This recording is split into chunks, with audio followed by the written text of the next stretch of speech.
44 օրյա պատերազմից հետո Պետրոս, ես համաձայն, ինչ խնդիր իրանց առջև դրել են, այդ խնդիրները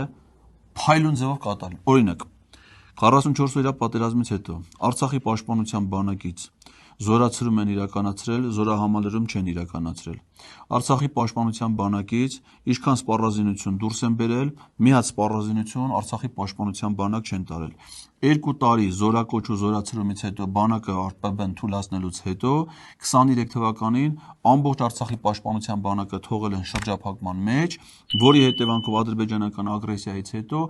Եվս 1 միլիարդ դոլարի զենք զինամթերք հանձնել են Ադրբեջանին, Արցախի պաշտպանության բանակը ամբողջությամբ լուծարել են։ Պաշտպանության բանակն էլ մեր զինված ուժերի ամենամեծ եւ ամենակազմակերպված ստորաբաժան։ Արել են։ Կարաս ասես որ չեն արել։ Ոչ մի դեպքում։ Դա կոչվում է բանակաշինության ծրագիր։ Հիմա նույն հաջողությամբ անցել են զինված ուժերի մյուս մարտական ստորաբաժանումների բանակաշինության